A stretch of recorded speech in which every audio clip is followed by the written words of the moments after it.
Écoutez, je manque de mots. Je manque de mots. Et le ministre de l'Intérieur dit que la campagne s'est déroulée sans incident, sans violence. Mais nous avons vécu la violence sous toutes ses formes. Violence physique, vous avez vu le monsieur amputé de ses doigts, tête fendue et laissé pour mort. Il y a, lors de mon entrée à Kinshasa après Kenge, pour faire le meeting à Sainte-Thérèse, il y a des gens nous avons une trentaine de gens à l'hôpital, blessés, molestés, tabassés par les forces du progrès, la milice de l'UDPS. Donc cette campagne, on peut aller au-delà de la campagne où vous signez un contrat avec une compagnie d'aviation et vous devez aller à Lubumbashi ou à Bumba demain, et puis à Guémena, et puis Lubumbashi, Kolwezi, et on vous dit que non, l'avion ne peut plus vous prendre parce qu'il y a une panne. Mais vous arrivez quelque part, on vous dit que non, l'avion ne peut pas vous prendre parce qu'il n'y a plus de carburant. Donc c'était la violence sous toutes ses formes, et jusqu'au dernier jour, quand je dis le dernier jour, jusqu'au 20, fraude organisée, savamment organisée, les bureaux de vote envahis par les éléments de l'UDPS, tous ces membres qu'on disait de la CENI, portant les uniformes de la CENI, étaient les membres de l'Union sacrée, avec des mamans qui conduisaient d'autres mamans pour aller voter. Voter les numéros 20, voter les candidats députés nationaux UDPS, députés provinciaux UDPS, partout. Et cette violence, on ne peut pas se l'expliquer. Et on vous avait dit que M. Kadima préparait un chaos électoral. Et nous sommes, et vous avez vu ce chaos électoral. Mais pourquoi M. Kadima demande que l'élection ou les élections se passent en plusieurs jours? Parce que le premier jour, il arrête, il vote. La nuit, on bourre les jaunes. Il y a des gens qui ont voté 40 fois. Une personne, on met les dissolvants. Quand ils votent, l'encre disparaît avec les dissolvants, il vient les voter. Le fichier électoral n'a servi à rien. Les gens votaient même dans les bureaux où ils n'étaient pas enregistrés.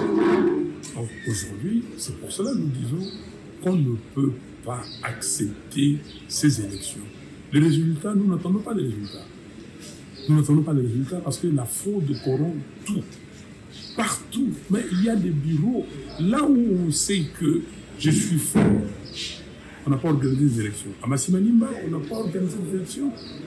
Dans les provinces de Kwilu, dans les provinces de Kwango, dans la ville de Kinshasa, à Ngaba et à Kanduka, dans plusieurs endroits, les machines n'ont pas fonctionné.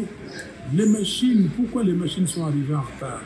Parce que ces machines étaient ailleurs pour le bourrage, et quand on les a amenées en retard dans le bureau prévu, où elles étaient prévues, les batteries étaient déjà déchargées.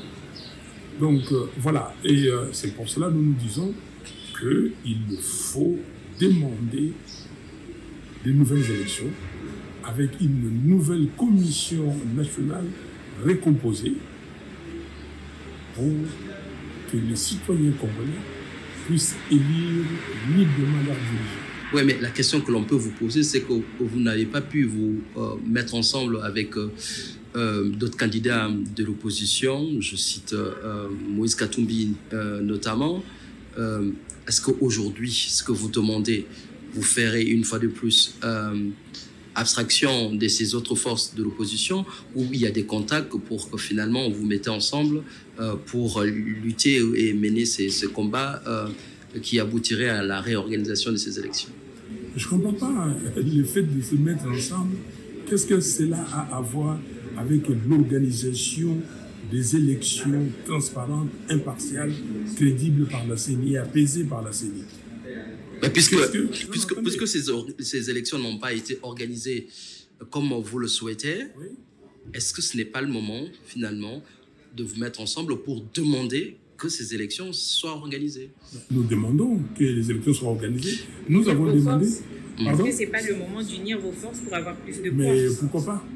Pourquoi pas? Nous sommes prêts pour unir nos forces. Nous sommes prêts. Et nous avons commencé certaines discussions. Et si les gens sont d'accord, ils viennent et nous sommes là. Nous avons les bras ouverts. Ce que nous allons faire le 27 ici à Kinshasa, nous pouvons les dupliquer partout. Les autres peuvent se dire, bon, ben voilà, on fait le Lubumbashi. Nous pouvons dire, bon, ben, nous le faisons aussi à Goma. Vous n'avez pas peur d'en être empêché, cette grande manifestation qui arrive le 27? Est-ce que vous n'avez pas peur d'être empêché? Peut-être qu'on vous empêchera de sortir de chez vous? Qu'on nous empêche ou qu'on ne nous empêche pas, nous marcherons. Le problème, c'est le peuple congolais qui veut marcher. Ok? C'est le peuple congolais qui veut dire que, voilà, nous allons appliquer l'article 64 parce que la Constitution nous demande, nous dit que nous avons le devoir de faire échec à tout individu ou groupe d'individus qui veut prendre le pouvoir par la force ou qui veut l'exercer en violation de la Constitution. Et je dirais en violation des lois de la République. Et là, on a systématiquement violé la loi électorale.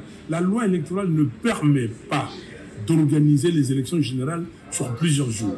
Où est-ce que M. Kadima a trouvé ça? Et là, j'ai une question très importante.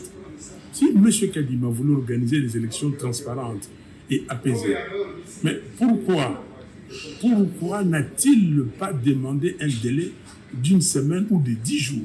On pouvait organiser les élections le 30 décembre comme en 2018 pour acheminer les matériels dans tous les bureaux de vote. Pourquoi ne l'a-t-il pas fait? Parce qu'il a préparé un chaos.